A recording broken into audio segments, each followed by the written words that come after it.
Greetings. This is General CJG here, coming to you with, well, a special video since this is basically the 20th anniversary for one of the best Star Wars video games out there, one of the better ones, Star Wars Jedi Knight 2 Jedi Outcast for PC, GameCube, OG Xbox, and of course PS4 and Switch with the Asper versions. So, yep, joining me here, we got... Jedi Knight Luke here, guys. Hope you're all well, and it's time for this rusty old bantha herder to slay an overgrown Kowakian monkey lizard. And this is CGR-95, standing by, ready to review. Yep. So, with that out of the way, let's go with, I guess, our first experiences with this game, because this might be an interesting one compared to other previous experiences with other Star Wars media we got. So, yeah. So, who wants to go first on this one? Okay, so my first experience with Jedi Outcast happened in August of 2013. To cut a long story short, I was actually interested in getting the game's sequel, Jedi Knight Jedi Academy, because of a mod called Knights of the Force.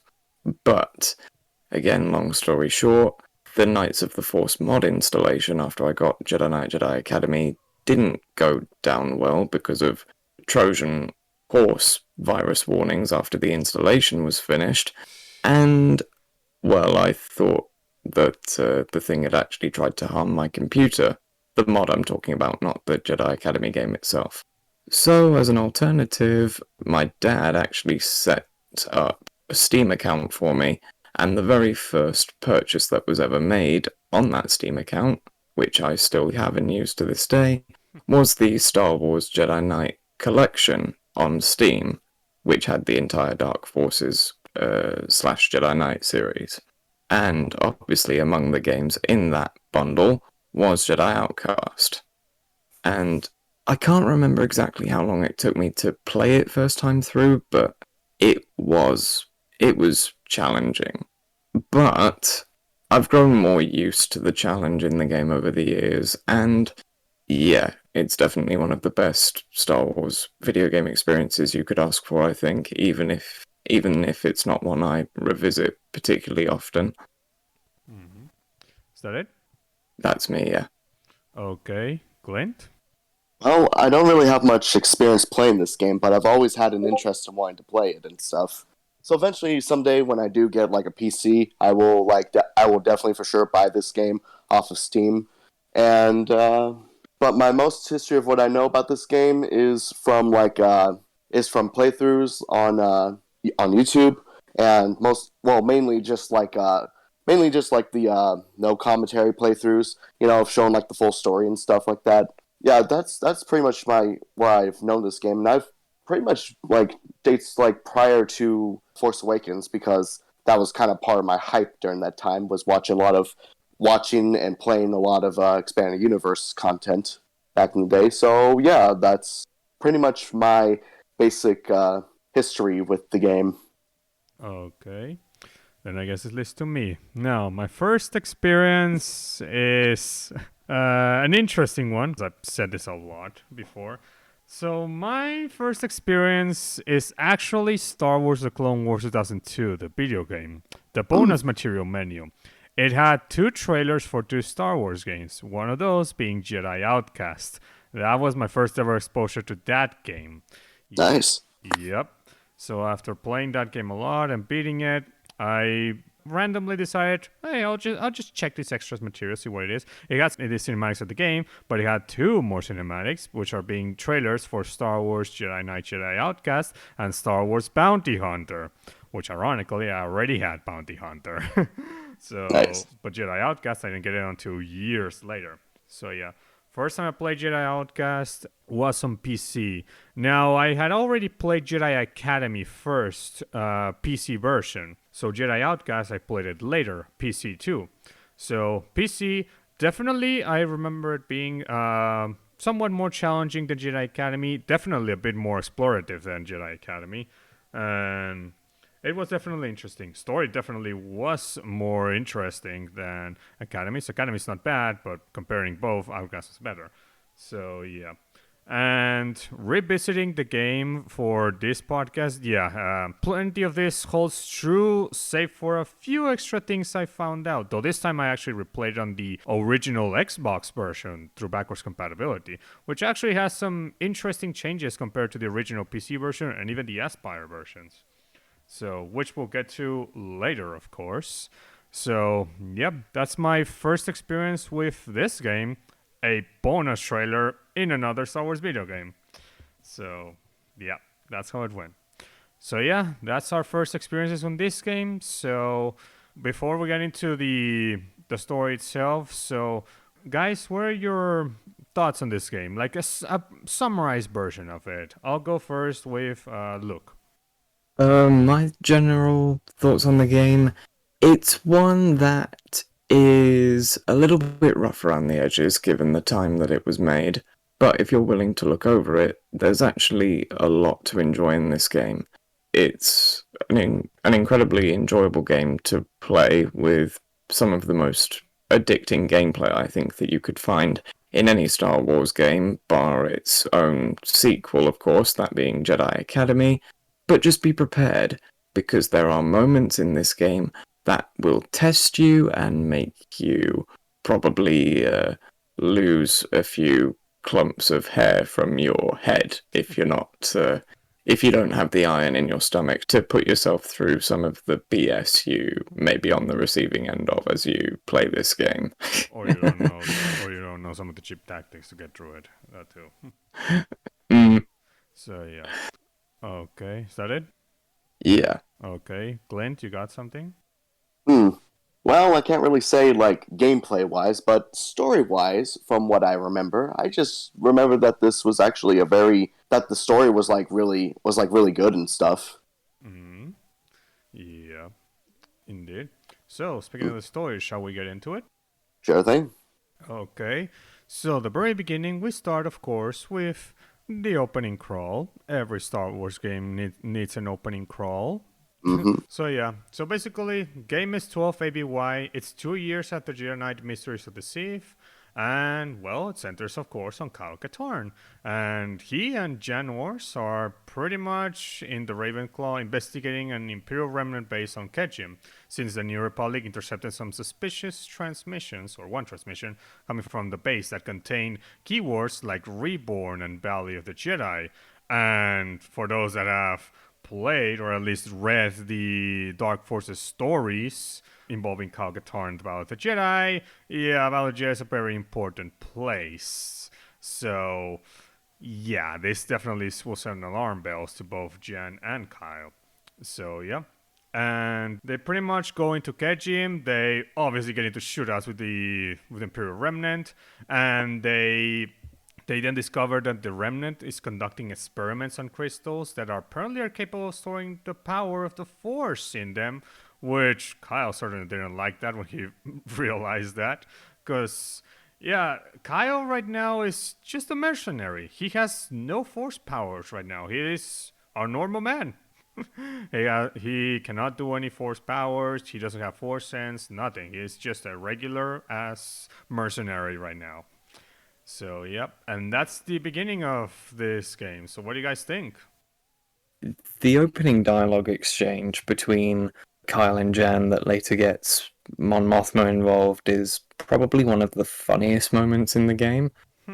They talk about, because Jan talks about the Imperial outpost on Kejim looking abandoned, and Kyle just says, "It's as dead as the rest of Kejim. Mon Mothma must be getting paranoid. She never used to send pros like us out on blue milk runs like this." And what happens? Speaking of the devil, she shows up in the hologram. Via hologram. And it's not long after Mon Mothma appears via hologram that she relays some very interesting news to Kyle and Jan. The transmission. Yes. And you only make out a few words of it, but that transmission is indicative of things to come later on in the game. Mm-hmm. Yes, indeed. Clint, what do you think? Well, despite it being a little rusty over the years, I thought it was like a really good opening and stuff. And from Luke's summarization, a quite how would I describe it? A surprise to be sure, I guess. Yeah, quite a surprise, honestly. I guess I could say that. There's that. Anything else to say on this part? I don't think I so. can't particularly think of anything. Okay. So, moving on from Kejim, then Kyle and Jan are sent to Artus Prime to investigate. And because apparently the crystals, the origin is in that planet. So they find the Imperial remnant, turn the remote world into a mining facility, and even imprison its inhabitants for experimentation. And Katarn infiltrated the facility, freed the prisoners. Then he, of course, had to fight some remnant forces and evacuate the prisoners. Then he went to. Oh, and they also called in the New Republic fleet, of course, to pretty much help with the evacuation and to deal with the remnant forces. And they succeed at their mission. So Katarn goes to the rendezvous point to meet Jan Ors, but things go badly because apparently Jan is captured by a dark Jedi named Disan, and also his apprentice Tavion. And Katarn, well, he pretty much he tells Disan to hand over Jan and even points a blaster, but Disan is like he uses the Force to pretty much to put some rubble behind Katarn so he can't flee, and he gets the lightsaber out, and Katarn's like, oh, cispit. And he gets massively overpowered by Disan. Gameplay wise, no matter what you do in this scene, you have to lose. Oh, Disan will always overpower you no matter what you do. yeah, indeed, looks so. But anyway, so yeah, Katarn was severely powerless against Disan, and Disan, well, he pretty much drew him with a force choke and pushed him to the rubble, and then Disan pretty much taunted him, and Tavion also killed Jan Ors under Disan's orders, and the two Dark Jedi, they fled, and Katarn was like, you want a worthy adversary? I'll give you a worthy adversary. Yeah, and that's the end of that mission. So what do you guys think of this one? Honestly, from I definitely like remember this scene, and I gotta say, it was a surprise of what happens to Jan and stuff. Like I knew of like Jan and Kyle's relation from the first game and stuff, and seeing Jan like die or it was a shock. Mm-hmm. Yeah, it was indeed a shock. Look. Well, it to me, first time around at least, was kind of interesting seeing Disan basically make a fool of Kyle. And then you have Tavion choosing to kill Jan, and obviously you don't actually see what happens after Tavion ignites her lightsaber. So it's kind of up in the air as to exactly what happened. Well, the game, a bit shortly after, does have both Disan and Taeyeon saying that the death of the woman. So they did kill her. But yeah, we'll discuss much more later on, Jan, in this game. So yes, what happened? So do you guys want to get into what Kyle did after that? So, what did Kyle do? Well, because of his anger for Jan's death, he went to the Battle of the Jedi and to regain his sensitivity to the Force. He pretty much regained it almost instantly by using the power of the Battle of the Jedi. And, he also had a quick discussion with his father, Ghost form, of course, because his father's dead at this point. And so yeah, and while he was leaving the Battle of the Jedi, apparently Disan and Tavion secretly followed Kyle to the Battle of the Jedi. And turns out Disan had hoped that with the death of Jan Ors, Kyle would go to the Battle of the Jedi, and Disan and Tavion would follow him in order to get the location of the place. And that happened, and well, yeah, that ain't good. So yeah, that sucks. And then later on, of course, Kyle goes to the Jedi Academy on Yavin 4. Yep, the same Jedi Academy from the Jedi Academy trilogy. And in there, well, Kyle has a quick conversation with Luke Skywalker. Yes, poster the Jedi Luke Skywalker. And of course, was asking for his lightsaber and information on the son, which he got. And turns out the son was originally a student on the Jedi Academy, but he changed personality wise and got a bit more aggressive and even killed one student in cold blood. And before the son was even questioned, he fled and he has not been heard since until, of course, now in the game's events. So, yeah. And look, while he's going to get more information on where Kyle can look in order to find the son, Kyle does a quick test in order to get his lightsaber back. Kyle manages to pass the test and get his lightsaber. And, well, Luke tells him, hey, Nar Shaddaa is going to be your next target. You need to find somebody called Rilo Baruch, who is a Rodian crime lord who apparently seems to have some information on the son's whereabouts. And, well, that's pretty much that. So what do you guys think of all this? The moments between Kyle and Luke in this particular level are probably the best aspects of it. For a start, we actually, as you've already said, General, we get the Luke Skywalker that we should have received in a certain trilogy of films, but we're not going to go there. Or even a TV show. So, yeah. And to hear that, if you're a first-time player of this game, I assume it will be quite intriguing for most people when hearing about the fact that Dasan was a former Jedi. This might be a bit of an odd question to ask because it's not really to do with the game itself, but General, is Dasan a one-off? Like, is he only a character that was created for Jedi Outcast and that's it? You're correct. Yeah, so in that case, there are literally no other stories in the old EU that detail Dasan's life, which, that's a question that we probably could have had if the EU had continued. Well, I'll get more on how the son's role in the entire EU, but he was created for the game, yes. But you wouldn't think, given how dark and, well, given how much pleasure Dasan takes in, because he has absolutely, he just enjoys being evil, really, if you think about it. I mean, come on, his laugh is proof of that. So the fact that he was once a Jedi, from what you hear, is a very intriguing thing to me. It makes you wonder, what was he like as a Jedi before he started becoming more nihilistic? Well, apparently the Chistori are usually an alien species meant to be impatient, bad-tempered, and quick to anger, which might explain why he changed the more he was training in the ways of the Jedi.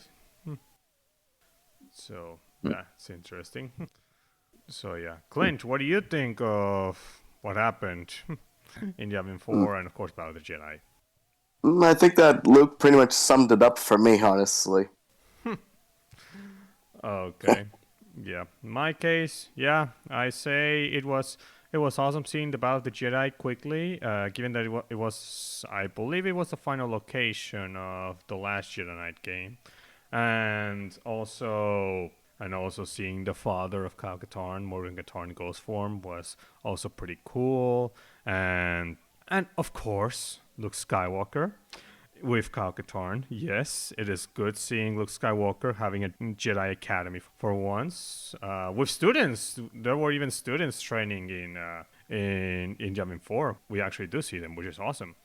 And yeah, like it was pretty cool all around seeing all that world building. So yeah, was indeed awesome. Anyway, so now let's get on to Nar Shaddaa. So Nar Shaddaa. So Katarn, he visits one of the bars owned by Rilo Baruch. He goes on to the bartender to ask where Baruch is, and the bartender is like, yeah, Rilo takes care of our garbage, and yes, I could go and fetch you Rilo Baruch, but instead of doing that, he actually presses the alarm button, and the bar shields, and well, And well, Kyle gets into a fight with all the other dogs. He manages to kill all of them and force the bartender to tell him where Rilo is, and tells him Rilo's office is on the higher levels, follow the garbage dispensers. So yeah, basically he goes to the hideout, manages to get in. He encounters Lando Calrissian imprisoned in Rilo's hideout, which is interesting. And Lando tells Kyle that he saw that Baruch because after learning that Baruch was linked to a smuggling ring on Bespin. But before Lando could hear more, he was captured. He did manage to hear something about Desan, which, yep, interesting. Katarn later confronted Rilo Baruch. Baruch escaped, but Katarn at least managed to free Calrissian, and they were going underway to pretty much escape Nar Shaddaa in Lando's ship, the Lady Luck. But they ran into trouble because apparently Rilo and his dogs were shooting down the ship. But Katarn, using the ship's guns, he managed to pretty much fend them off. And, well, they managed to escape the place and entered hyperspace on the way to Bespin. So, yep, that's what happened in that level. So, what do you guys think? Funny enough, this is one of the few parts I like remember from like from the full gameplays and stuff that I watched on YouTube. So yeah, this was like a really like I guess I could say memorable part for me. I guess because all the rest was kind of like rusty and stuff for me, excluding like a few small parts and stuff. Certainly it's memorable having Lando there. Yeah. So yeah, for some reason I can't believe I forgot about Lando until you all like brought him up in the summary. Yep, Lando's here. Voiced by Billy D. Williams, no less. Wow. Yep, Star Wars Battlefront DA isn't the only game that he voiced Lando. Not bad. So, yep. Look, what do you think? For me, having Lando in this game is enjoyable, and of course, having Billy D. Williams reprise his role as Lando for the voice always gives an air of authenticity, and sadly, he's one of very few members of the Star Wars live-action cast who has contributed to video games. The other being Mark Hamill. Which... Well, Mark Hamill in the sense that he does like reprising Luke whenever he can. And we also... I can't remember, did we ever see... We don't see the Lady Luck in the original trilogy at any point, do we? No, we don't, actually. Nope. Lady Luck is actually an expanded universe creation. And it's a pretty luxurious ship, but then again, Lando's a pretty luxurious guy, so why wouldn't he have a ship like that? What can I say? A luxurious guy needs a luxurious ship. Am I right, or am I right? Yes, indeed. So there's that. For me, Lando, also seeing here, the exchange with Kyle Katarn was pretty cool to see. And also seeing freaking Rilo Baruch, a fat Rodian no less. That's a new one. You don't get to see many fat Rodians out there. But yeah, Rilo Baruch, a crime lord, fat Rodian, yeah. And of course, he died in this level, by the way. Yeah, when you shoot him at the end of Nar Shaddaa with the ship's turret, yep, his death is apparently confirmed. So that is him, that he's dead. So there is that. And yep, so that's Nar Shaddaa. Anything else to say on this one? That's pretty much it for me. Okay, so now we go to Bespin. Oh yes, Cloud City itself.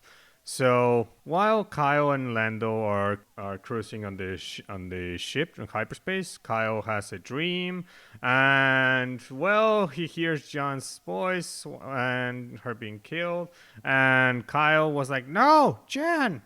And Lando, by the way, didn't know that John died until Kyle just mentioned it after the dream, because he thought that Kyle and John had like a argument that led into them being separated, but no, that's not what happened. So, and Lando informs Kyle that he contacted the New Republic, told them about what was happening in Cloud City, and that the Remnant now being involved meant that the New Republic actually were going to go in and try to actually help Lando take take Cloud City back. And that angers Kyle because that will tip off the sun. And after Kyle tells Lando, Jan is dead. The sun, his minion, killed her. And Lando's like, okay, well, here's what you do. I'll drop you here. You go to Carbonite Chamber, I think it was 17, and go to pick this R5 so it can help you get inside the facility. And luckily, we can find the sun before the New Republic gets in. So, yeah, so that's a task. And Kyle goes in and he does all of that. Somewhere in the middle of the level, he encounters a Force-sensitive Dark Jedi of sorts that apparently it's a reborn. Kyle defeats it, but he says that his energy was like so warped, like it felt weird compared to typical Force-sensitive users. So that was interesting. Then Kyle manages to find his way into a hangar in Cloud City where he encounters Tavion. And Tavion confirms to Kyle that, yeah, so we basically killed John to get you to the Battle of the Jedi so you can pretty much deliver it to us so we can use it in order to create many of our followers into new reborn, aka users that now have Force sensitivity on them, Dark Jedi of sorts, now called Reborn. And so that angers Kyle, and they pretty much fight, and Kyle bests Tavion, is about to kill her, but Tavion reveals that no, Jan's alive. If you take this transport, you should be able to find her in our base in the Lenico Belt. Yeah. And Kyle's like, why should I trust you? And Tavion says, because I'm not brave enough to die. So Kyle spares her, tells her to get out of his sight, and Kyle boards the ship and goes to the Lenico Belt to find her.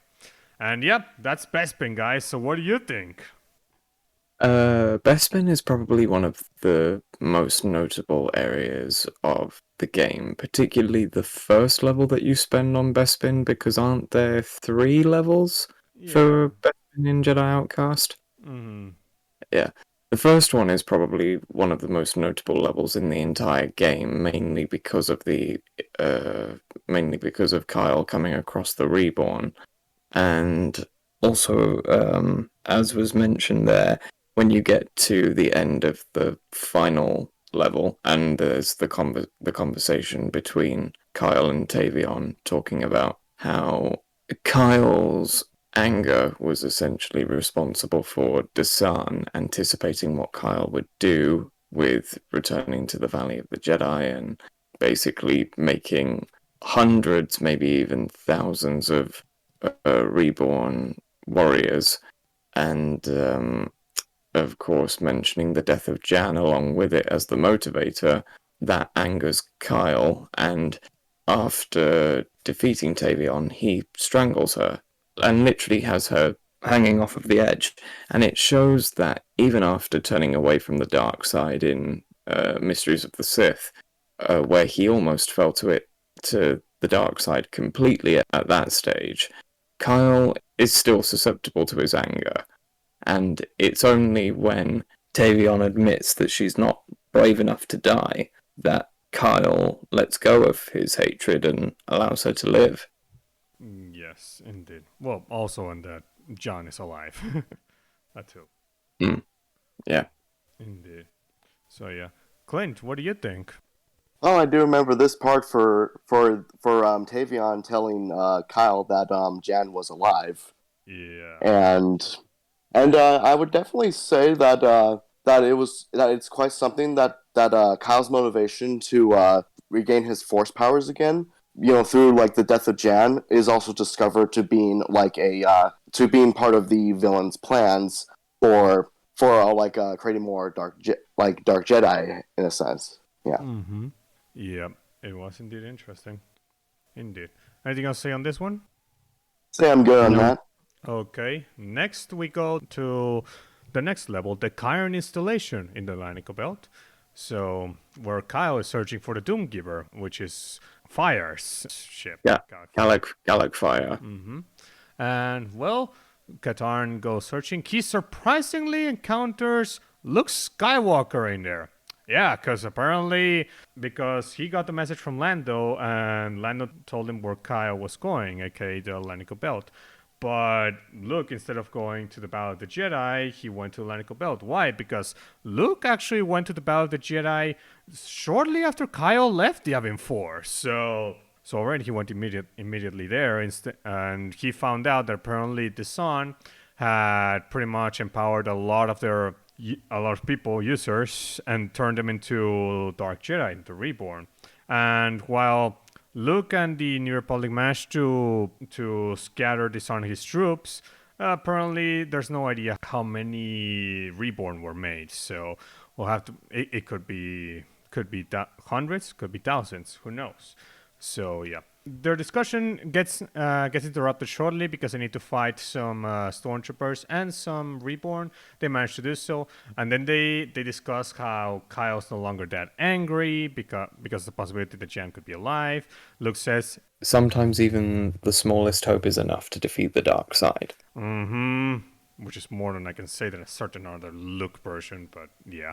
So indeed, so that happens, and then they part ways. And while Kyle is still looking at what the Remnant's doing, he finds out that not only is the Remnant assembling an attack force of sorts, filled with AT-STs and other troops, ready for some sort of a full-scale planetary invasion, he encounters some Reborn, but this time different. And these are the Shadow Troopers. And these guys, they apparently are using Cortosis armor, so lightsaber resistant armor.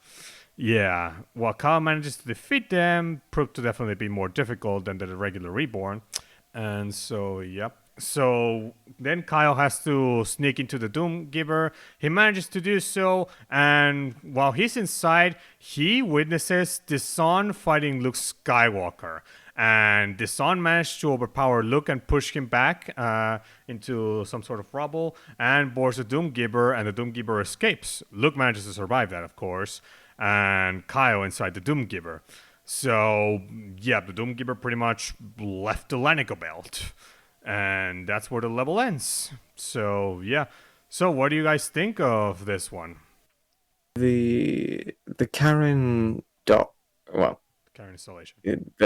The Cairn installation is definitely, I would say, unfortunately, it's not something that can be discussed really until we get to the gameplay section of this, but it's definitely one of the more challenging areas, I would think.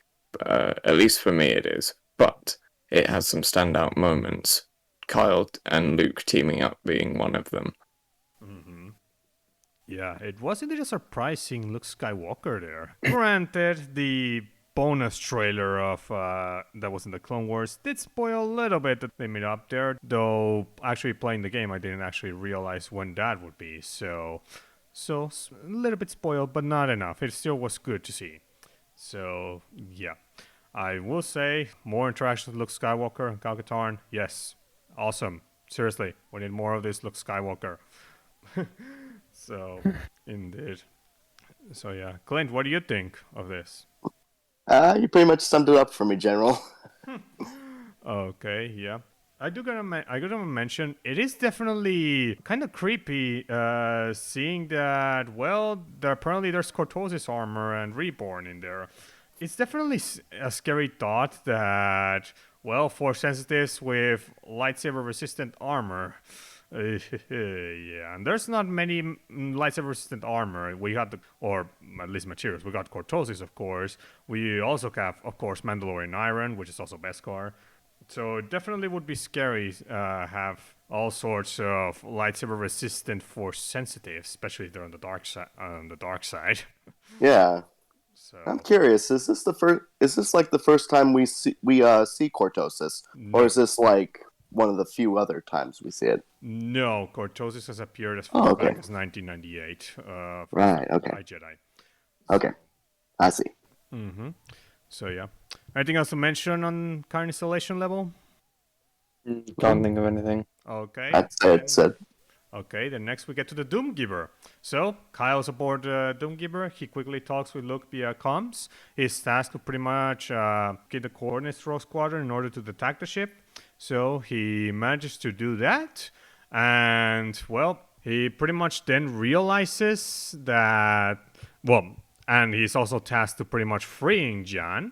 he manages to find Jan, and of course they have a quick moment by quickly hugging each other, because of course Kyle's so happy to see Jan. And they talk about how Jan apparently during her interrogations, the son wanted to know about the Battle of the Jedi at first, but then he was asked about the layout of the Jedi Academy on Yavin 4, and that's where Katarn learns that apparently the target for the Doomgiver must be the Jedi Academy on Yavin 4.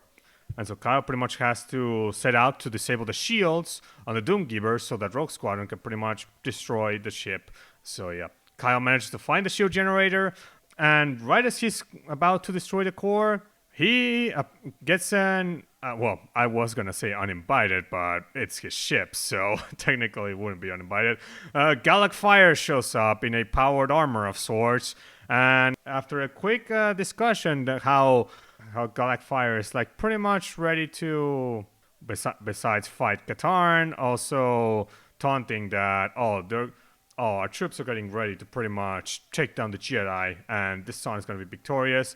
And Katarn's like destroys the shield reactor, and well, Fire gets pissed. They end up in a fight. Kyle wins, and well, Kyle has to flee the ship before it explodes, and he manages to find Jan. They manage to get inside an escape pod, and they escape to the Yavin 4. And of course, Rogue Squadron destroys the entire ship.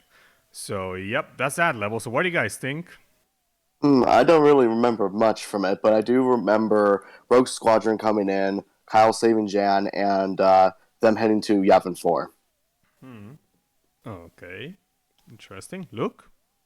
Kyle obviously fighting his way through Imperials and eventually getting to Jan is great because, one, even though we don't see a lot of Jan in Jedi Outcast, with what time we do spend with her, I do like her as a character, and we hadn't seen anything from Jan since level 5, and is it Doom Detention? Where is that the level where Kyle finds her at the end? Of course, detention is a person. Yeah. That I believe is level 19 out of 24 in this game. And when Kyle finally reunites with Jan towards the end of that level, she mentions that, oh, Desan must have burned out at least half a dozen interrogation droids trying to get me to crack, and that he had interrogated her about the Valley of the Jedi, and had started asking about the layout of the Jedi Academy on Yavin 4. And I guess with that subject, that kind of leads us on to the final batch of levels on Yavin 4 General. If you got nothing else to say, then we could jump into that. Well, other than after Jan mentions that one of the things she was interrogated about was the layout of the Jedi Academy, and that's right at the end of Doom Detention, so that's just before the Doom Shields level, and then the first of the last 4 levels that we get on Yavin 4. Kyle determines that Desan is leading an invasion against the Jedi Academy, and once Kyle and Jan get off the Doomgiver at the end of the Doom Shields level, that's where Kyle prioritizes to help protect the Jedi Academy. Yep, indeed. Can I mention this is actually the second time we see Galak Fire? Because the first time is in one cutscene after finishing the Ketchin base levels, here's the second time we see him. Yeah, so Galak Fire doesn't actually have that big of a... He has quite a large role behind the scenes, not so much in person. Yeah, indeed. So it is indeed interesting to see. So yeah. Anything else to mention on this one, guys? I think I'm good. Okay, now let's get to the finale of the story, Yavin 4 levels. So, upon landing on Yavin 4, well, Jan and Kyle, they discuss what to do. Jan is going to link up with the New Republic forces on space, of course, in order to pretty much take any Imperial Remnant shits, while Kyle is going to make his way to the Jedi Academy to confront the Sun. So yeah, and after going through several swamps and canyons, fighting off remnant forces, even some ATSs along the way, Kyle reaches the Jedi Academy, where he joins the Jedi and fights the Reborn and the Shadow Troopers. He manages to track down the Sun to the catacombs below the Jedi Academy, and he confronts the Dark Jedi face to face.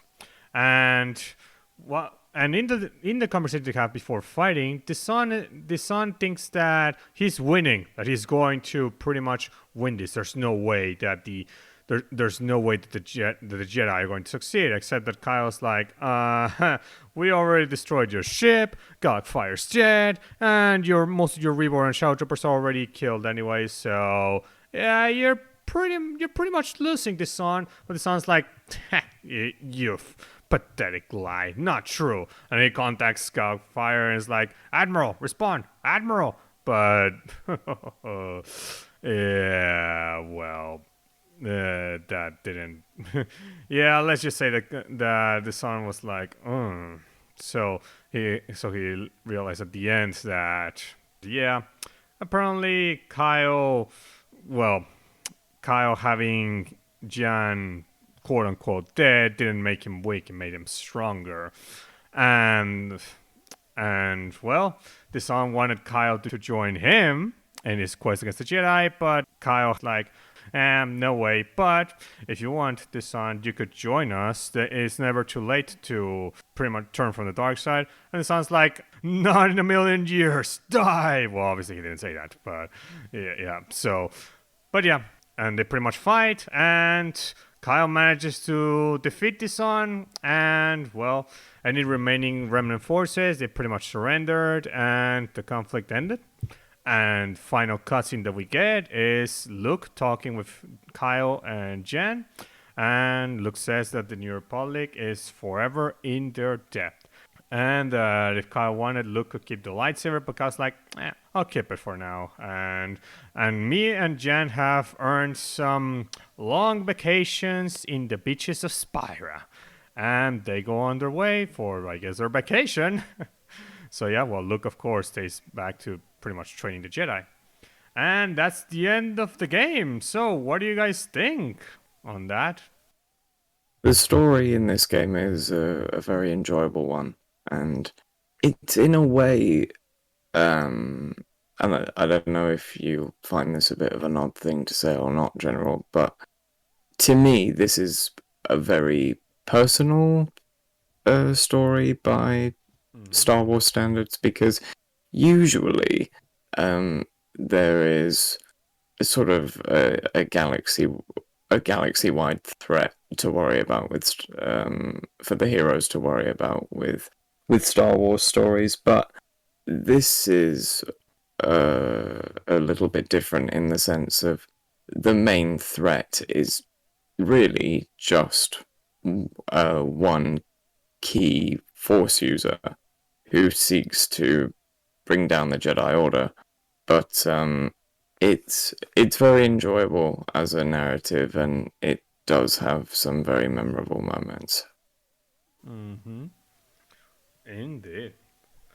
And yep. And I also gotta mention the lead up for Kyle to the Sun is definitely powerful, especially given the music that plays, which is basically Luke versus Vader at the end of Return of the Jedi when Luke is slashing out Vader. That song was awesome, well utilized. I gotta mention the soundtrack for this game, which all of it is pretty much the original trilogy soundtrack, was well utilized for the story, the mood, of course, gameplay too. So yeah, pretty much, yeah. The story here is definitely a personal tale for Kyle Katarn, and it definitely was a great story. It was amazing. Clint, what do you got to say? Well, I definitely remember this ending very well. It was really good, and the final fight was amazing, and yeah. No, yeah, you and Luke pretty much took the words out of my mouth. It was good ending and stuff, and good. Okay, well, Then I guess there's that. So now we get into the gameplay side. And right off the bat, I'll mention the first two levels. Kejim, Artus Prime, no lightsaber usage. You use pure blasters, pistols, the stun baton, and grenades and stuff. So no lightsaber, no force powers here. And so, right at the bat, so what do you guys think of that? Especially given that this is called Jedi Knight. Look, what do you think? Okay, so 2 planets, 5 levels, because the first 2 are on Kejim, and then the other 3 are Artus Prime. Um, yeah, it's because of the era in which the game was made. It means that the mechanics, don't get me wrong, they certainly are usable, but they're not quite as refined from a control standpoint as they could be. The aiming can be a bit imprecise sometimes, can't it? At least I find. I don't know if that's the case with It's you, General. That's the case if you're playing on any console version. PC is not a problem. For those of you who don't know, well, it's actually addressed at the end of the second level, I'm pretty sure. But after the events of Mysteries of the Sith, uh, towards the end of that game, Kyle was consumed by the power of the dark side during the time he spent on Drummond Cass, and it took a very, very concerted effort on the part of Mara Jade to stop him from taking one step too far. And because of that, Kyle is a lot warier of the Force at this point, and that's why Jedi Outcast reverts back to what the Dark Forces / Jedi Knight series was at the beginning, with being a very shooter-centric series. A first person shooter. And given that this game is made using the Quake 3 engine, definitely the shooting is definitely pretty good. So no issues on the shooting there, unless on console, which the auto aim could be a bit problematic at times. But on PC, it works pretty well. No issues there. So there's that. The array of weapons that we use is pretty interesting. We start, of course, with the Briar pistol, which returns from the two previous Dark Forces games. We of course got the E11 blaster rifle. We do get some Wookiee bowcasters here and thermal detonators, some trip mines, detonation packs a bit later.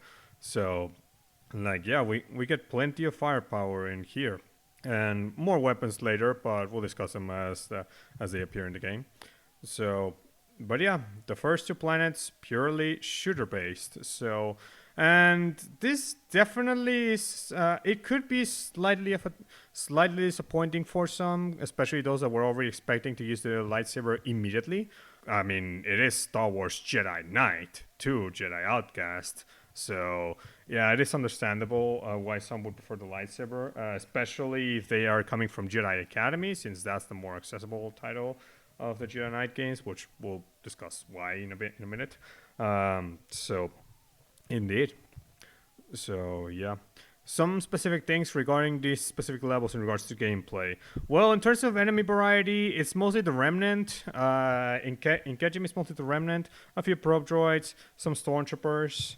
And one of the things that is first noticed, the level design in the entire game, but even in these shooter levels, it's very explorative. It's not a standard point A to point B, a la something like say Call of Duty or even Halo. So it's very explorative. It's kind of like, ironically, I guess, Quake in a sense. Quake 1 and Quake 2 to be specific, though those games were also a bit more linear, whereas here it requires a bit more critical thinking and actually knowing what to do. And those that are not too much into exploration or critical thinking or how to progress may feel the need of needing to use some sort of a guide of sorts. the casual gamers or those that don't really want to actually think much. And while I personally don't think of it as a drawback, there may be a few moments that it could be a bit too much or a bit too cryptic to know. So there's that. There's that to think. Though I don't think it is cryptic enough where it would be impossible. It's not Wolfenstein 3D levels of cryptic, or I guess even Aliens vs Predator 1 on PC also levels of kind of cryptic.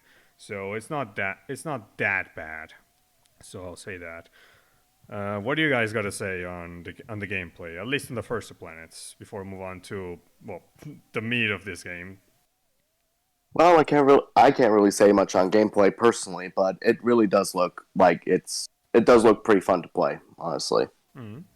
Yeah. Especially with my given history of playing Jedi Academy on my best friend's PC back in California.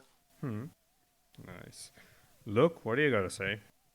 With the first five levels of this game, which take place on the first two planets, Cairn and Artus Prime, you really do have to be careful because when it comes to the shooting, it doesn't take very much for you to get absolutely shredded if you don't know what you're doing, because you've got stormtroopers and Imperial officers roaming the place, as well as in select areas, turrets that will shred through your health and shields relatively quickly if you don't know what you're doing. Mm-hmm. So you have to be very tactful with how you approach those. Mm-hmm. One thing I noticed in my playthrough, now one thing I forgot to mention at the beginning, the footage that you've been seeing, guys, is from the original Xbox version, which was developed by Vicarious Visions. So they pretty much ported the game from PC. Now, while I've been playing that version, there is one thing that does stay consistent to the PC version, and it's the difficulty balancing.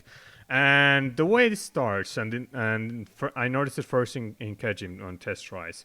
So apparently, depending on the difficulty determines not only with how much health and shield you start with, but it also determines enemy placement as well as item placement, which means that and it also determines how much shield you get from the green shield dispensers. Padawan is 100, Jedi is 75, Jedi Knight, and I believe Jedi Master is 50. So yeah.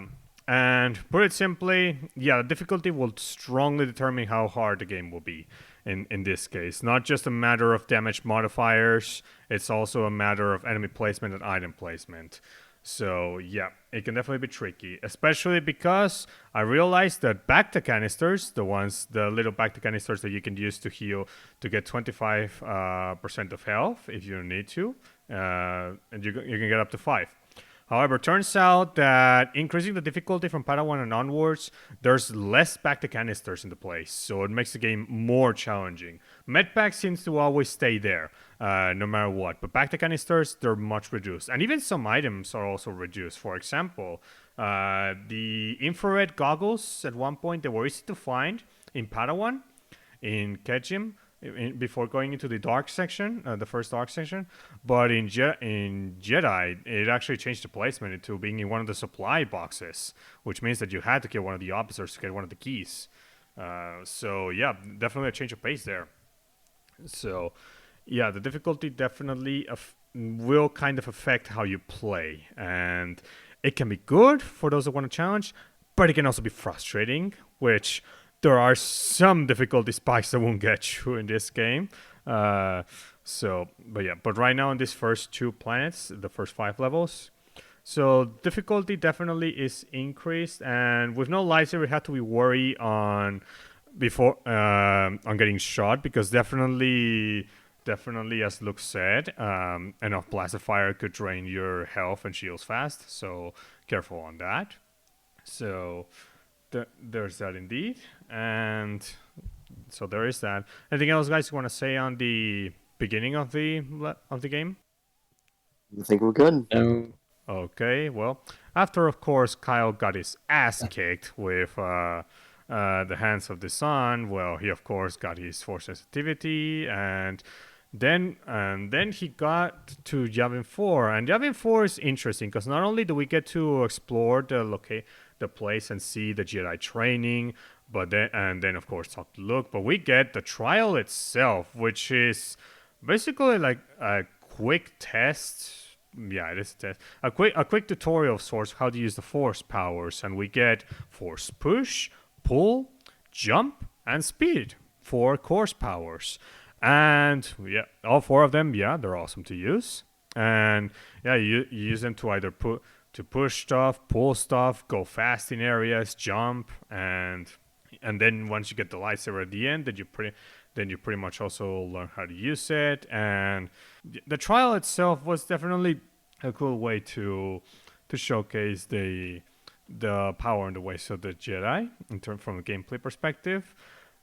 But but going from that tutorial to the next level, oh boy. Luke, do you wanna take it for me, or shall I do it? So after Kyle reclaiming his lightsaber, I'm talking, of course, of Nar Shaddaa. Level 8, I want to say it is, Nar Shaddaa Streets. Yes. One of the most infamous levels, probably in the entire Jedi Knight franchise. It's probably one of the most infamous levels in Star Wars gaming, really. I mean, first off, you're taught never trust a bartender with bad grammar, but but the real reason why this level is such a stick in the mud is because of the deadly triumvirate of 3 enemy types: bowcaster wielding weakways, thermal detonator throwing grands, and, say it with me, General, Rhodian snipers. I was actually going to say sniper Rhodians, but yep, Rhodian snipers. Actually, the weakway bowcasters are not too much of a problem. The fucking thermal detonator grants and the Rhodian snipers, they can fuck off. Okay, so Especially the last of those 3, the Rhodian snipers. so okay, so Clint, in your playthroughs, when seeing these playthroughs on YouTube or somewhere else, have you seen how difficult this level can be, or it didn't seem too noticeable? Uh, it wasn't really noticeable in the playthroughs that I've seen, but hearing from your guys' experience, all I've just gotta say is one thing: oof, Oh, big oof. oh, this is just the beginning. So those two enemies are a problem: the thermal detonators, grants, and the Ronin snipers. But the biggest problem is the level is not at all balanced for countering those enemies properly, because you only have 4 force powers at the beginning: push, pull, jump, and speed. That's all you have. And unfortunately, you got no force heal at this point. You got no force grip, no force lightning. Well, you do have lightsaber throw, but it won't do you much. So no mind trick either. So you literally don't have the force powers that you could use to counter it. Mind trick could be useful against the thermal detonator grants and even the Rhodian snipers from afar, but you don't have it, so you're gonna be blasted by the Rhodian snipers all across, and you have to literally shoot them with the sniper rifle or one of the pistols in order to shoot them down. And on PC, well, it is a pain, but at least it can be manageable with the mouse and keyboard. But on console, with the controller and the auto aim, the aim assist, it is more difficult to center the aim, and also the sight, at least in the OG Xbox, a bit more difficult to see than on PC. So let's just say this level was made a bit more difficult in the console version compared to PC. And I'm wondering if the same case happened to you, Luke, playing the PS4 version. I believe you were playing the PS4 version. Yes, in preparation for this video, just to get a bit of a different perspective. So, you're asking whether or not the aim assist was difficult? Aiming was difficult in the PS4 version. Was it difficult, or did it get the job done? At least in that level, Nar Shaddaa Streets. It gets the job done well, at least for my purposes, but then again, I was playing on the Padawan difficulty, which is the lowest, so maybe this isn't the most accurate representation. Yeah, For me, I need to quickly mention. So previously, I played the game on Padawan, but this is actually the first time I played it on Jedi. So I actually played it on the normal difficulty. So increase the damage modifiers, lack of less back to canisters prevalent, and less armor shielding, and also some changes in the enemy placement. And yeah, I got it more difficult. I still endure though, and you can see for the gameplay yourself. So yeah. the general difficulty for me wasn't necessarily the aiming; it was just the sheer amount of the damn Rhodian snipers, because the bulk of them are can be found on platforms or railings or really, really dark corners that you just wouldn't think to look. So you're getting shot at left, right, and center. And if you've got any grands about, because, you know, they throw thermal detonators at you, then that just makes it's a gruesome combination that can absolutely slaughter you. Nar Shaddaa Streets is one of those levels that you need to have an encyclopedic knowledge on to make it out alive first time.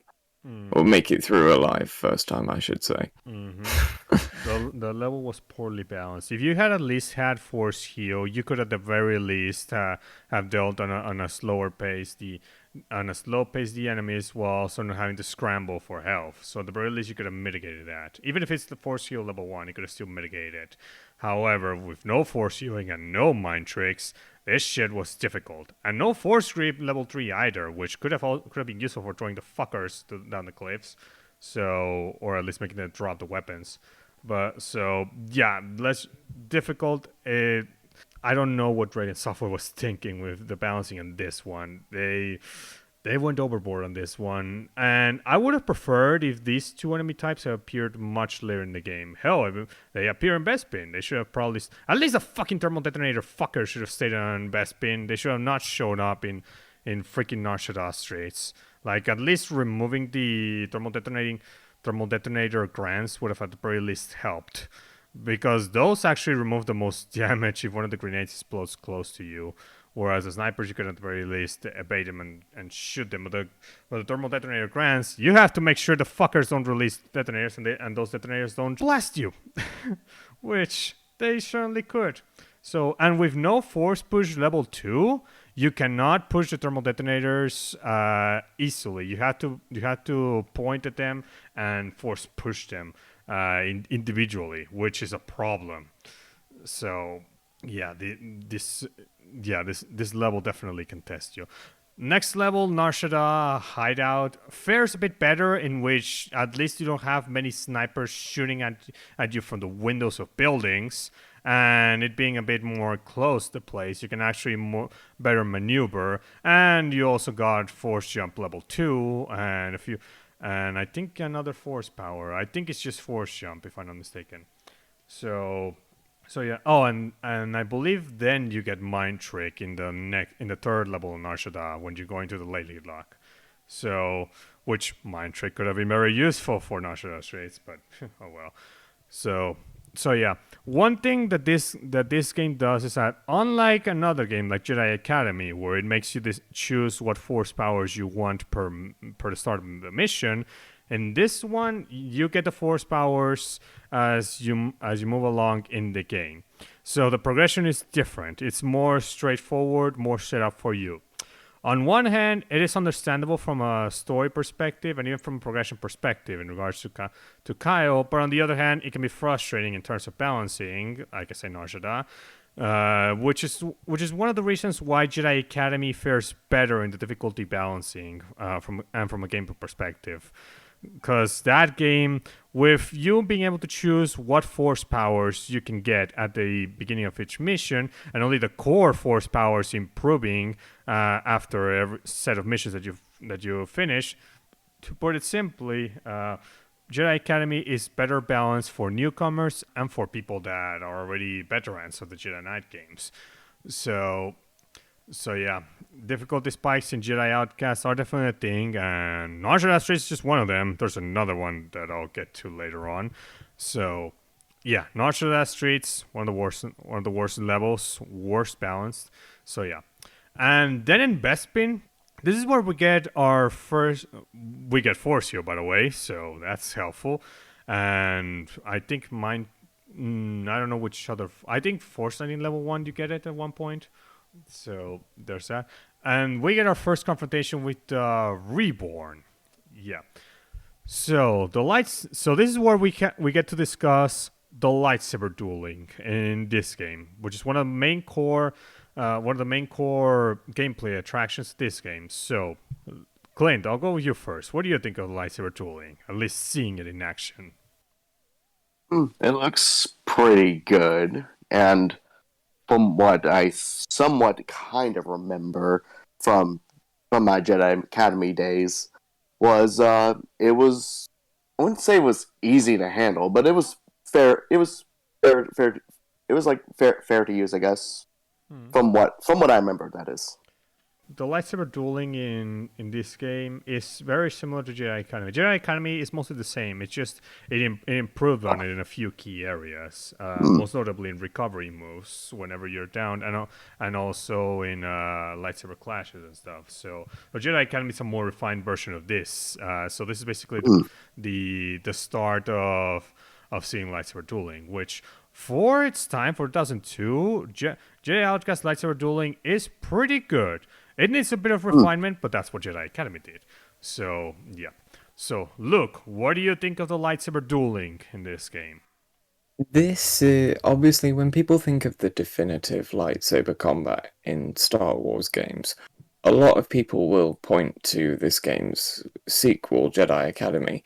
But we shouldn't forget that game's lightsaber combat had this as its foundation. Mm-hmm. And as a result of that, this game, yes, it's not as refined or as varied as its successors, but it is still, as a result of it being the foundation of what gave us what I would consider the ultimate lightsaber combat system, this game is still one of the strongest lightsaber combat games out there, and and it's officially 2 decades old now, which is ridiculous. You would think that we'd have a modern era Star Wars gaming equivalent to this and Jedi Academy by now, but apparently not. Thank you, Yay. Which is both a testament to how well these games' saber combat has stood the test of time, and a testament to the laziness of companies that have followed Star Wars games with making Star Wars games where you play as Jedi and Sith after Raven Software. There's that, yeah. So, indeed, yeah. The lightsaber combat here, it is the foundation of what Jedi Academy later ended up being, which, yep, definitely amazing lightsaber combat. It's still one of the best. And for a 2002 game, and the lightsaber combat being fucking great, well, let's just say that it's surprising how it's not been topped. I cannot think of any other Star Wars games that can actually have topped it. Of course, other than of course Jedi Academy, but even comparing that, I can't think of others. Episode 3 video games versus mode could come close, but given that that's more of a fighting game. This one is more of it's a first/third person shooter with lightsaber combat, which is pretty interesting. They somehow managed to make a shooter into one of the best lightsaber dueling simulators out there, which is very interesting. And compared to the predecessor of Jedi Knight 2 Jedi Outcast, which is the first Jedi Knight, that's where it first made you use force powers, lightsaber, and also some lightsaber dueling. And comparing both the Jedi Knight 1 and Jedi Knight 2, there's no question about it. Jedi Knight 2 holds up way better than the original Dark Forces 2. Like, Dark Forces 2, Jedi Knight 1, oh boy. That game's lightsaber combat has aged. It needs a remake. I would have no problem if that game has Jedi Academy's lightsaber combat. Seriously, that game needs a remake. It really needs one. The first Dark Forces also could benefit from a remake of sorts. But the first Jedi Knight definitely needs it more. So yeah, how do you guys think would have been if Jedi Knight 2 was built off from the engine and the gameplay of the first Jedi Knight instead of making its own?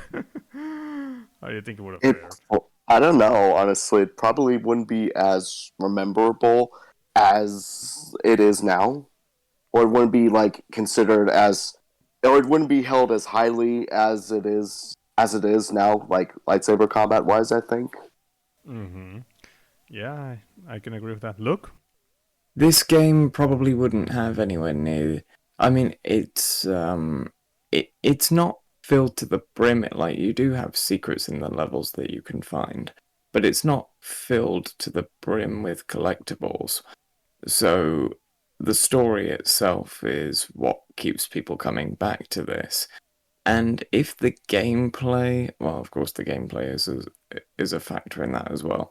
But if the saber combat in Jedi Outcast was exactly the same as Dark Forces 2, people would complain about how antiquated it is. And to be fair, even for the time of Jedi Knight 1, which was essentially Dark Forces 2, even that saber combat system was very, very rough and very simplistic.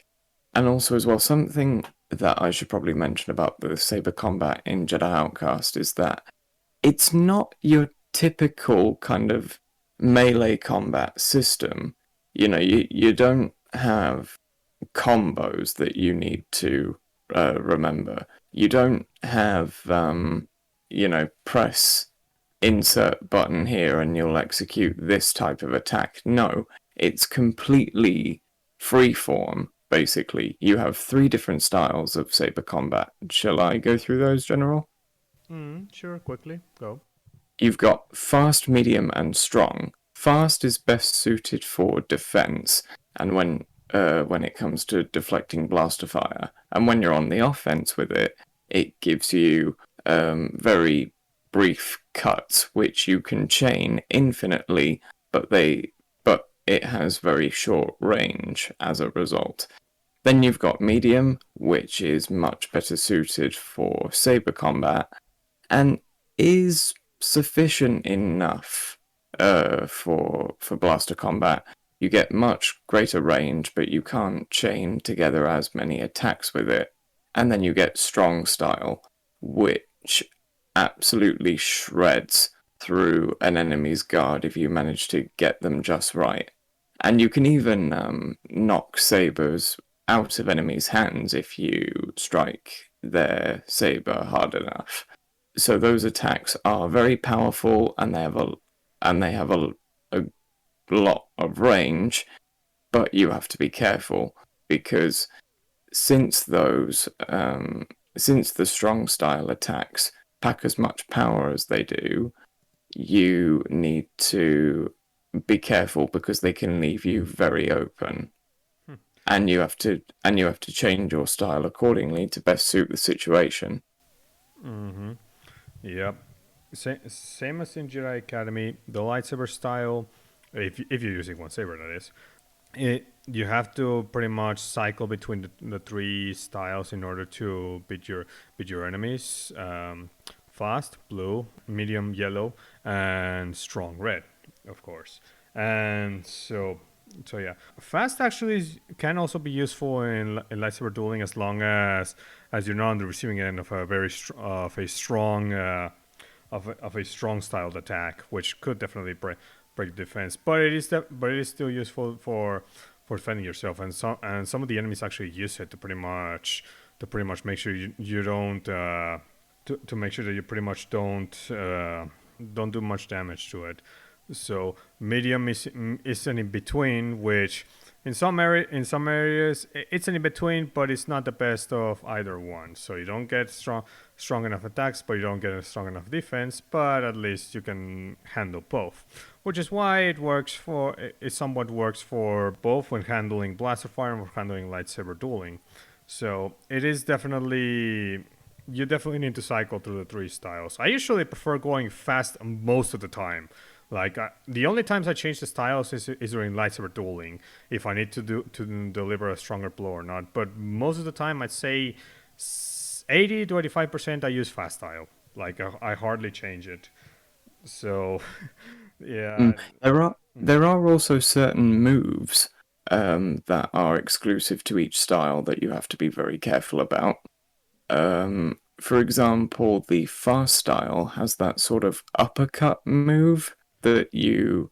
I don't know if you can use it in Outcast, but you certainly can in Academy by equipping by fast. by upward, are you talking about lightsaber slice Up, from down to up? an upper an uppercut attack where you have to have the fast style equipped, be crouched, and then walk forward, hit the attack button, and you get this very sudden, like, central uppercut.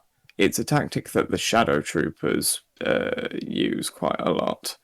It's I can certainly tell you that it's in the game, but I don't ever use. But I don't think I use it myself, so I don't know if we can use it. But certainly the enemies can. So, which, yeah, that's something.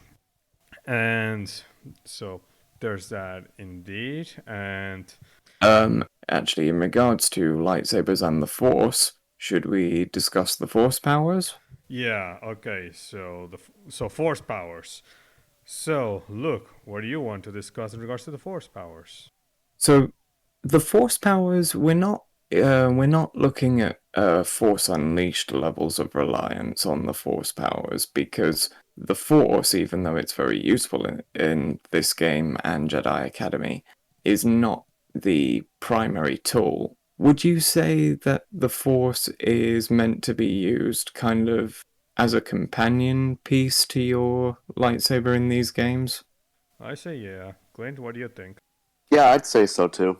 So in regards to your force powers, you've got your four core force powers or neutral force powers: push, pull, speed, and. Oh, actually, no, it's just push, pull, and speed. Outcast doesn't have sense, does it? No, in the Um, multiplayer it does for some reason. but not in the single player. Not in the single That's player. weird. Jump is a core force power, so you can count that. Oh yeah, there is jump. Okay, so jump, push, pull, speed, that's all pretty self-explanatory as to what each of those things do. But then you get the four alignment exclusive force powers, two light side powers and two dark side powers. Heal, pretty self-explanatory. Mind trick, which you do very occasionally have to use to manipulate enemies to open doors for you. But when the mind trick gets all the way up to level 3, you can briefly persuade enemies to fight alongside you if you choose. Yeah, so heal, that one's pretty obvious depending on what level your heal power is at. It rejuvenates your health quicker with each level up. Grip at level 1, it Immobilizes. just causes an enemy to hold their throat for about 5 seconds. At level 2, it actually lifts them off the ground, and at level 3, you can actually move them around as you want. So when you get to level 3, if you choose to, you can drop a bunch of stormtroopers down a bottomless pit if you desire with Hmm. the force grip. You can also do it with Reborn too. Oh yeah, if they don't force push you away, that is. Yeah, of course. Um, Gotta mention something about and Force Heal. Unlike Jedi Academy, in this game, the difficulty does not affect Force Healing. Because in Jedi Academy, if you chose Padawan, with every Force Heal you used, you could heal up to 3 units of health per 1 point of force, 4 points of force healing, if I recall. But in And if you go in Jedi, it's 2, and then Jedi Knight and Master is 1. But in Jedi Outcast, the entirety of it is just 1 Force point as a whole, just 1. And if you use the entire Force healing bar, you get up to 25 in total. So there's no way to get in total 75 or total 50 like in Jedi Academy. It's just 25, basically the same amount as a Bacta canister. Which that also is another reason why this game can be brutal at times when it comes to its difficulty balancing, because the force healing, it's not as balanced as Jedi Academy did. So there's that to consider. Can I just go over the last Force power? Yes. Force Lightning. Now, Force Lightning, there is a bit of a caveat with this. Force Lightning is only useful in both Jedi Outcast and Academy when it reaches level 3.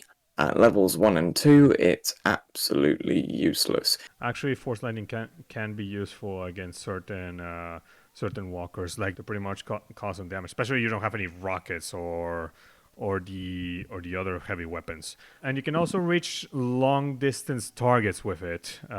So there's that too. Long distance targets, that is the case with level 3, not level 1 and 2. No, Force Lightning level 3 basically makes the Force Lightning shot in an arc, which makes it so that you can pretty much damage any enemies close to you quickly. So it's basically, think of it as I guess a very, very, very reduced version of that big Force Lightning Storm that Palpatine did in Rise of Skywalker, like a very reduced one, and upfront him. Think of it like that. That's what Force Lightning level 3 is. Levels 1 and 2 is basically similar to Count Dooku's Force Lightning in Episode 2, where it's one bolt of lightning that it can go up to close, mid, and even long ranges. So that's how it's been in Jedi Outcast, and that's how it is in Jedi Academy too. So levels 1 and 2, it's one bolt where it can reach up even long range targets. Level 3, it's like a fan arc of sorts in front of you. So that's how it is. So yeah, and of course, level 3 is the most useful against regular troopers, but level 1 and 2 can have its uses at times, so it's not completely useless. If you want to talk about useless power-up, I'd say freaking Force Grip level 1, you won't really do much with it, and you could just use anything else, like a Mind Trick to distract enemies. So that definitely is useless. Up to level 2 is when it actually gets interesting. So there is that. So yeah. Anything else to mention on the Force powers, Luke? There is also Saber Throw. Oh yeah. Which we completely forgot about. So, Saber Throw level 1, you just Kyle just very casually throws his saber out and then it comes back. Saber Throw level 2, you get a few more swings out of it and it's a little bit faster. Level 3 Saber Throw, on the other hand, it absolutely blitzkriegs enemies. Like blitzkriegs enemies, sorry. Like, all you have to do is just, once it reaches level 3, which in Jedi Outcast only happens in the second to last level, unfortunately. But still, all you have to do is just hit the left trigger or whatever button you've got it set to on PC, and the saber just goes ultra fast and it buzzes around and very, very casually takes regular stormtroopers and normal guards down in a finger snap, pretty much. Yes. So that's all. So that's fun.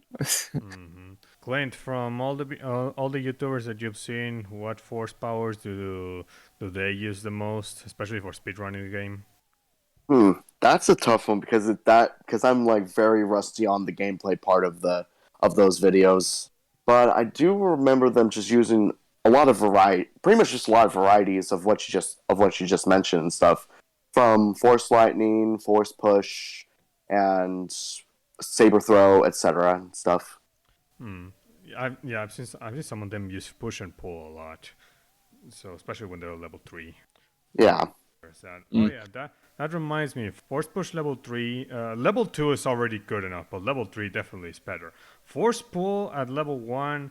It doesn't do much, but it can be useful. It can be a bit useful. Level 2 definitely is more useful because at least you can take the weapon out of them, which is good. And level 3, you can pretty much do it to several enemies, which is the best.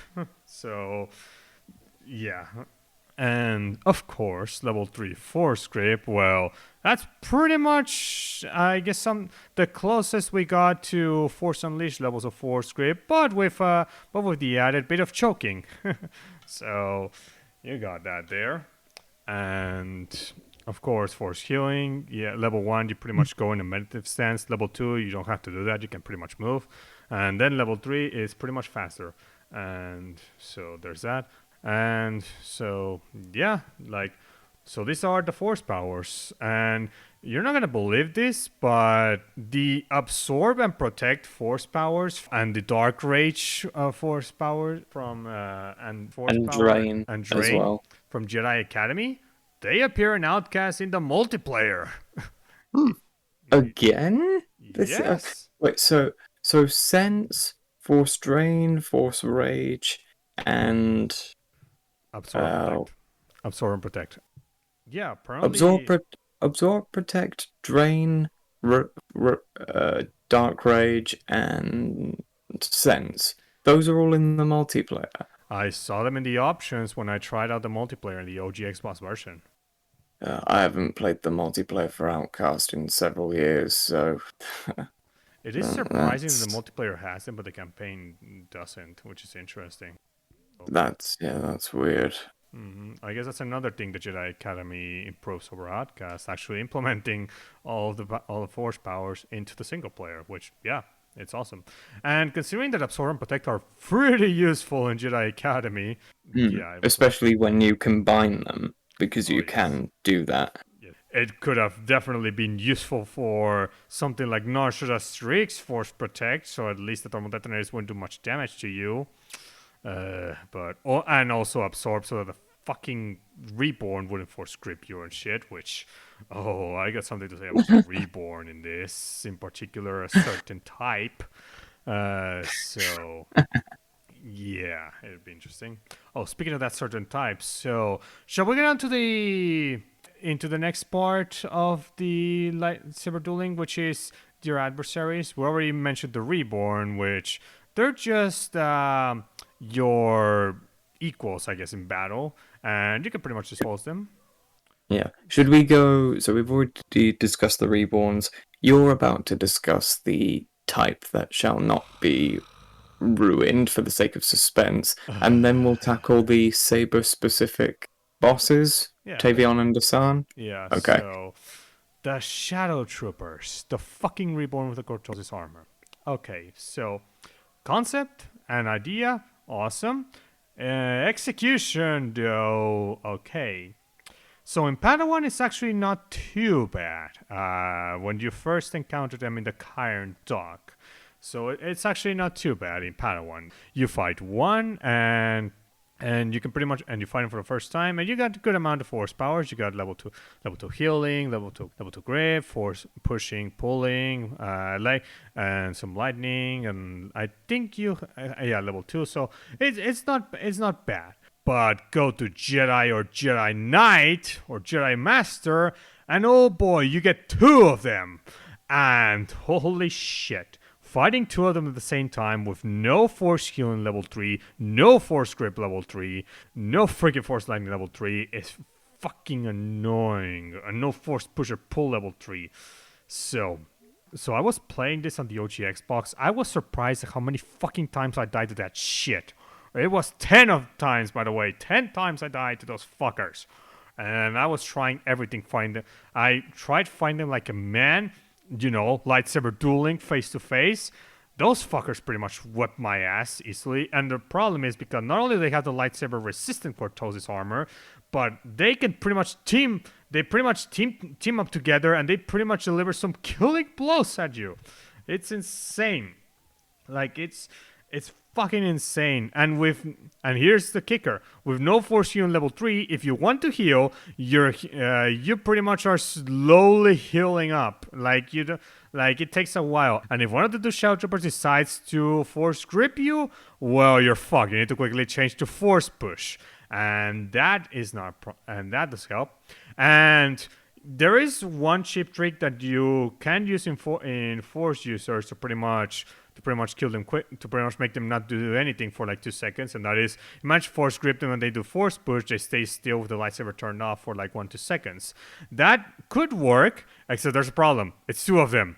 So yeah, if you try doing it to one of them, the other one will pretty much get close and try to rip you to shreds.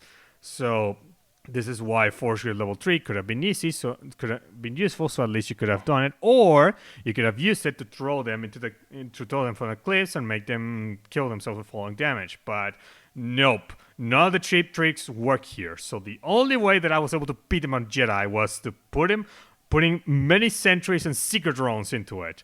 And here's the kicker: if you put the sentries in the main ground, not the platforms, the fuckers can actually force push them and throw the fucking sentries to the ground. Yeah, the enemies can actually do that, but you can't do that to the sentries. Oh, that's so fair. God. Yes. You cannot force push the sentries to the ground, even if you have level 3 force push. You fucking can't. But they can do it. They render the fucking things useless. They cannot shoot. So they don't even need to destroy them. They just have to, if you put it in the ground and they're at the range of force pushing, well, the fucking thing goes to the ground. Like, it gets thrown back. Oh my god. The seeker drones are the only ones that are useful against them, especially if you put more than one. But the fucking sentries, the only way to get any use to them is by putting them on the top of the platforms. Putting them on the main ground, it won't work, because they're gonna force push the shit out of them.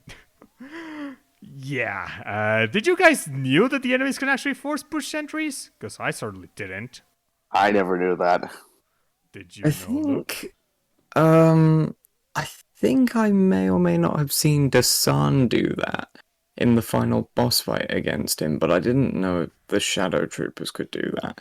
Then again, I don't usually resort to using the alternate weapons like the Seeker drones and the sentries, so...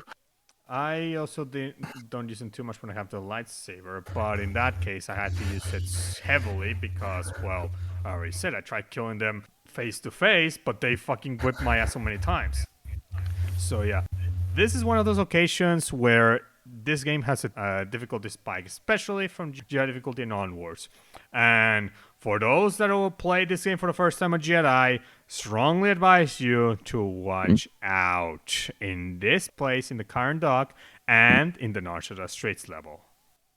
Actually, just to have a little joke about the difficulties here, because I think they deserve to be made fun of with how difficult they are. It's like this. So, Jedi Outcast in the year it came out, 2002.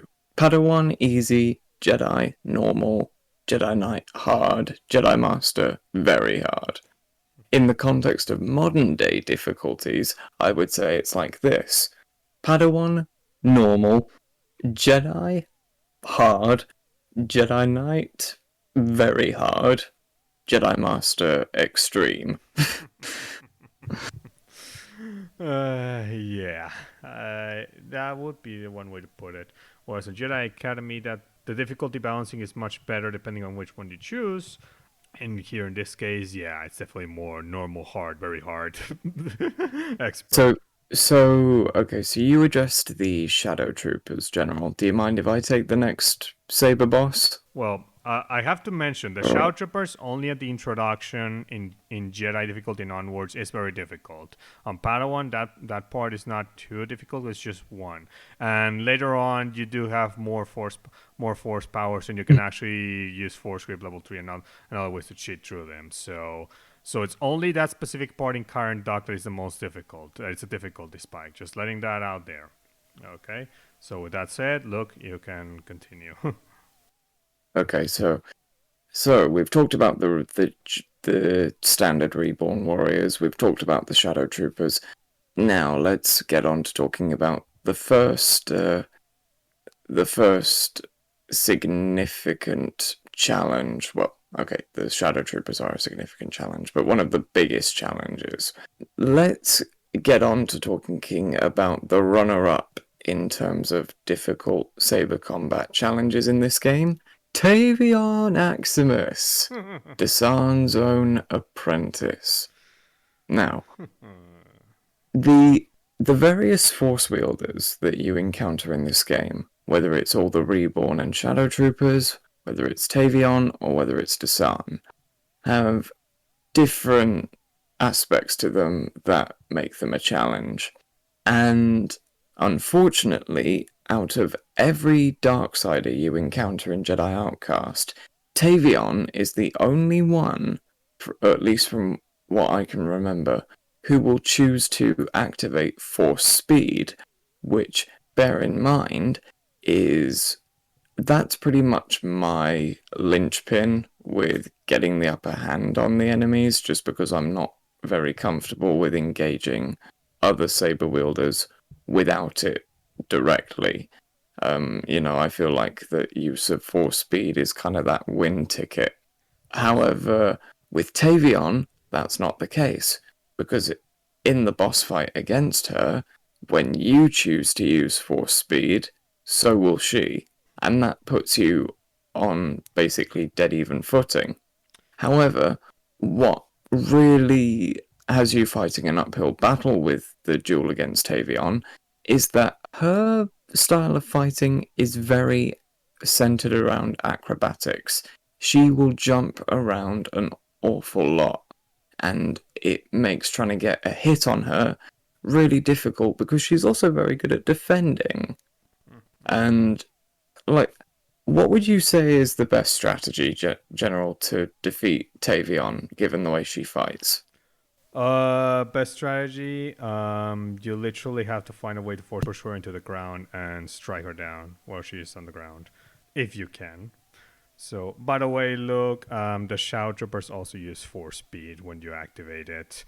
I know, because there was this one point where I needed to use Force Speed to destroy the Stormtroopers around the place because one of them had a rocket launcher, and I wanted to use Force Speed, and turns out that the Shadow Trooper not only can activate it, but can even go as far using all the Force powers, like Force Grip. Yeah, he actually managed to stop me while using Force Speed, using Force Choke.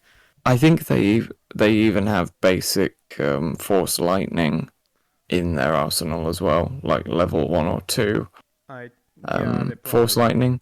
Yeah, they probably do. But yes, Force Speed, the Shadow Troopers can use it. So, yeah, Tavion is not the Well, only one. it's just by a massive margin for me. I think Tavion has definitely given me more trouble in all the times I've played this game over more so than the Shadow Troopers, so that's why I sort of picked the bone with her on that one. I know, obviously, we're talking about the Saber bosses, so technically we should talk about Desan next, but should we just briefly mention Gallic Fire? Yeah, we need Because, to mention his boss battle too. okay, so do you want to take Gallic Fire, General? Yeah. So Fire, he has this big mech. Well, not big as in really big, just big human size. You have to. He has this mech and he has this shield. You pretty much have to weapons, as in blasters and other types of ballistic weapons are useless. Even lightsaber throws useless. What you have to do is basically use other types of attacks, like like explosives, like basically strip mines or detonation packs, or even force lightning can actually be useful. Or you could basically slice him with the lightsaber, but you have to like make it so the lightsaber slightly touches the shield, like not fully touches. Otherwise, you're gonna get pushed back by the shield itself. So you have to be specific on that. And this is where fast style could definitely help there. And so so that's the only way to disable the shield. Once the shield is disabled, you can pretty much just strike him down. And by the way, this is the boss fight that I actually where I've truly realized how much Jedi Academy improved the force recovery moves whenever you're down. Because in here I tried recovering several times, and there are a few that Kyle can do, but they suck compared to the recovery moves in Jedi Academy, where you can actually go to the front or go to the back to avoid any type of Or even to the side? as well. Yeah, that too. In Outcast, you don't have that. And Galactic Fire, there were 2 times that actually was ganging up on me because of that, which Hmm. sucked. What you have to do with Gallic Fire is fire enough shots with your various blasters, and in fact, I think this is something that should be mentioned. Your full arsenal of weapons in this game is as follows: a shock baton, which is very quickly replaced once you get the lightsaber; Kyle's trusty Briar pistol, the E11 Stormtrooper rifle, the 10 Lost DXR-6 Disruptor rifle, which is the sniper rifle that the Rhodians use, the Wookiee Bowcaster, I think, there's the Imperial Heavy Repeater, that's one I was thinking of, and there's the Flechette Cannon and the Rocket Launcher. And in order to win against Gallic Fire, you need to use preferably your heavier blaster weapons. So that would be the Imperial Heavy Repeater, the Flechette Cannon, or the Rocket Launcher, to disable the shield by firing enough shots at it. And then when the shield is down, very quickly enable Force Speed and switch maybe to one of the faster, more basic weapons like the Stormtrooper rifle, and aim for his armor's shield generator, which is just behind the head area. Only then is he actually permanently vulnerable to lightsaber attacks, after you've destroyed his shield generator. Well, that's And interesting. In my case, all I did is just when I was able to shield, I just slashed the shit out of him. oh, you can permanently disable the shields by destroying the little generator behind his head, but you have to be very precise to do that. And you've also got to be careful of Gallic Fire's attacks, because I believe he's got the blaster style of he's got the blasts of a Imperial Heavy Repeater, hasn't he, loaded into his suit? So he's got he's got the golden spheres, as well as the purple, as well as the more powerful purple energy spheres, and a laser that he can target you with from halfway across the room. Yeah, you could say that.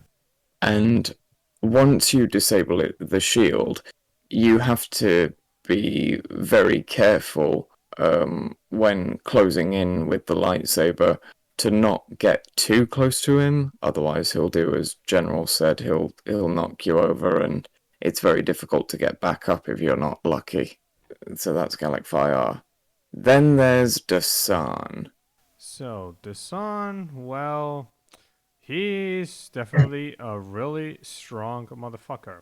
However, you can actually cheat through this boss fight either by turning on the immunity beam or whatever it's called. I don't know what the technical name is. I just referred to it as that because that's what it does. You can use, for anyone who doesn't know this, the cutscene that plays just before the final fight. You see Dasan kind of resting, or I think he's powering up through the beam's energy. Yeah, kneeling and probably bolstering his connection to the Force using the beam in the center of that room, and you can actually activate it by force pulling a couple of panels that you find on the walls of that area, and it generates, and that activates that force beam for a few seconds, and you can jump into it, and it gives you a very faint protective field that renders you completely invulnerable, invincible for as long as you have it. And that, if you're lucky, gives you the perfect window of opportunity to use Force Speed, and if Dasan is far away from you, that is, rush up to him and hammer him as much as you can with a few strong style attacks. Because, believe it or not, Dasan doesn't actually use Force Speed, so that's one advantage in your corner that he doesn't have. Or you might get ultra lucky and manage to destroy one of the pillars in that room with the lightsaber throw, and the top of that pillar might just collapse on top of Disarm That's if you're what I lucky. do. Clint, in all the videos you've seen, how do the YouTubers beat this on? Like, what do they use as strategy? I think they pretty much use like the same kind of techniques that you guys just said and stuff. Which is the one they use the most? Collapsing the pillar or immunity beam and then force speed? That part I can never remember. I think it might be the pillar one, might be the one they use the most. Yeah, because I actually didn't know you could use immunity beam and force speed, so yeah, probably could be the pillar. So there's that, indeed. And I guess there's that in terms of boss battles. There is another thing to mention in regards to gameplay here. And there's this few parts in which you can use. There is this one part you can use a turret to destroy some Tie fighters in Doomgiver, which is cool. It's a bit extra. Of course, you can use some actual turrets to blast some stormtroopers. But there's one specific portion in the second to last level, Yavin Canyon. And why is it significant in terms of gameplay? Luke, do you remember why? You get to pilot an ATST. Yeah. And those behemoths of destruction you have encountered, on 2 or 3 occasions before this one, Yep. or before this level comes around, and they are a nightmare to try and take on with just Kyle Katarn by himself. In order to have any chance at taking down an ATST fairly, you need an ATST of your own. And it's also incredibly satisfying because it means you can because the ATSTs are actually capable of stomping over the stormtroopers. Granted, they're also capable of stomping over you, but in the Yavin Canyon level, which is level 22 out of 24, you can actually quite easily stomp over all the stormtroopers that are on the ground, and it's pretty satisfying to stomp over stormtroopers like that in quick succession. It is. It is indeed. I will mention that this isn't the best ATST gameplay that I've seen in a Star Wars video game. We cannot, of course, ignore Star Wars Battlefront 2 or even Star Wars Rogue Squadron 3, which also I'd say those two using an ATST is much better than in here. But in here, it works for what it is. It is still pretty satisfying using one of those. So yeah, and to deal with an ATST Skull Katarn, you have to pretty much use heavy weaponry because you either have to use Imperial Heavy Repeater, the Fletch Cannon, the alt mode, or the rocket launcher. And yes, you have to shoot a lot, and yeah, it can definitely be annoying. There's no way to cheat through it like in Jedi Academy, where you could actually just be behind a pillar, and the ATST cannot go around it and shoot you. So you can pretty much use the Fletch gun or the Imperial Heavy Repeater to destroy it. So. By the way, that game also has a very short period where you can use an ATST, but obviously it's not as satisfying as using the ATST in the Yavin Canyon. So that's 1 point for Jedi Outcast over Jedi Academy. So there's that there. So yep, and there's that in regards to the ATST gameplay. I will mention that ATST gameplay is actually more difficult the higher you go difficulty, because in Jedi they can actually kill you. Because there's certain troopers with the rocket launchers and more turrets, so they could actually kill your ass. So you gotta watch out there and actually be a bit more careful with where you go and your shots. Whereas in Padawan, it's more easier. So there's that indeed. And yeah, anything else to mention on gameplay, guys? Because I don't know if there's much more than we can say. I think that might be it. Look. Can't think of anything else. Then I guess there's that in regards to gameplay. Okay, then, yep. So gameplay, it's pretty good for the most part. Only some balancing issues, which is why newcomers to Jedi Knight, I strongly recommend that you go to Jedi Academy first. I know there's gonna be those people that want to go to play them from a chronological standpoint in order to get to understand the story and stuff. But gameplay standpoint, you're a complete newcomer to Jedi Knight series. Jedi Academy is your best bet to start with. So there's that.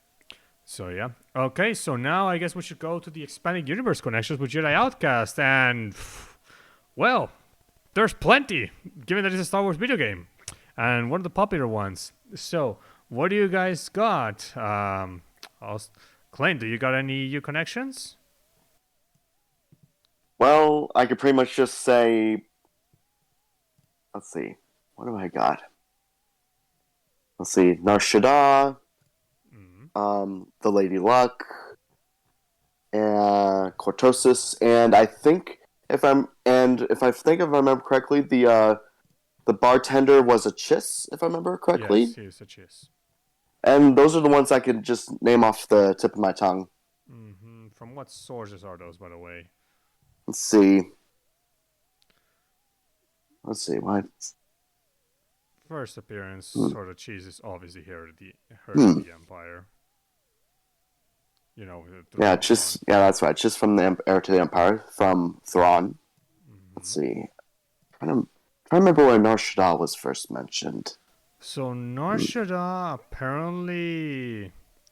So apparently they say that Dark Empire first appeared before it was retconned. So probably it was for being retconned. So that means that it must have changed. So, and it does appear in the Dark Empire endnote. So it seems the Dark Empire is the very beginning of Nar Shaddaa's appearances. So yeah, but the first appearance in Star Wars media would be a Marvel comic, but this is with the retcon. So that means that the first true appearance for Nar Shaddaa is basically Dark Empire. So there's that. And Lady Luck, it's also Heir of the Empire, as I discussed before. So, yep. Is that all you got? The ones you got, Clint? Aside from also Cortosis, that's pretty much it. Cortosis is from my Jedi. That's the first appearance. Right.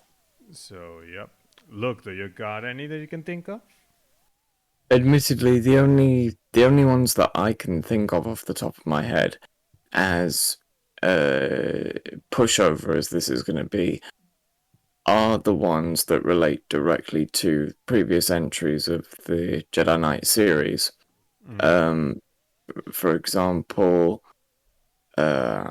when Kyle and Dasan first meet, Dasan says, Kyle Katarn, you're the legendary hero who destroyed Jarek at the Valley of the Jedi, which is obviously a reference to Dark Forces 2. And at the end of in the outro cinematic of the second level of the game, which is the only other level that you get on the planet Kejim, Kyle says to Mon Mothma, you know, I don't like messing with this Force business anymore, which is a very vague, dare I say it, kind of indirect reference to the events of Mysteries of the Sith, because of Kyle having fallen to the dark side at the end of that game. You could say that, though that's a more indirect one. So there is that. Obviously, yeah, the previous Dark Forces games and Jedi Academy are obviously tied to this one for obvious reasons. Not only do they share characters, Kyle Katarn, of course, but also Jan Ors and also mentions of Disan and Tavion, of course, appears in Jedi Academy. So no surprise there. So of course those will be linked here, and we'll mention some others. So the Son himself, he first appears here. He was mentioned in the demo, by the way, but he actually was first mentioned in Star Wars Gamer 9, which is basically where we got a very first sneak peek into Jedi Outcast. Yeah, that's where actually we got an early previous concepts on Jedi Outcast in Star Wars Gamer 9, which has which yeah, it showed plenty of characters and elements and stuff before the game came out. For example, for example, I already mentioned the Son, and there's several others, and well, and then well, there's of course. Now, here's one piece of marketing that was used for Jedi Outcast, and basically it was a subpage called NRI Reports, New Republic Intelligence Reports. This was basically a way of marketing the game by putting some sort of holobits or comlink updates that basically are confirmed canon, and that basically is what that were not only tied to the game but also that led into the game, and several things here were pretty much referenced. Like for example, Tavion was first referenced here, and then there's Galak Fire. Rilo Baruch was also first mentioned here. Like the NRI reports mentioned several characters that would later show up in Jedi Knight 2 or Jedi Outcast, which is pretty interesting. So there's that indeed, and then we get stuff like well, we already mentioned cortosis, but what would you say, guys, if I told you that the Sun species, Jedi Outcast, that species was later reused in the Boba Fett Crossfire book and even appeared in Star Wars The Clone Wars, the video game. Sidon Prax. He's a Chistori. Yep. He's from the same alien species as the Sun. You can even believe it. But the reason you can't see it is because the guy is covered in armor. So, yep. And also the SWOTOR gets a mention here, and Dark Times Blue Harvest Part 1 and 2, Rebel Force Firefight. So, yeah, like the Sun species definitely left an impact there. And then we get to the Swamp Troopers using Javin 4. You'll be surprised to know that their first appearance could go as far back as Star Wars Adventure Journal 1 from 1994. Yep, that's how early it is. So let that one sink in, and then we get into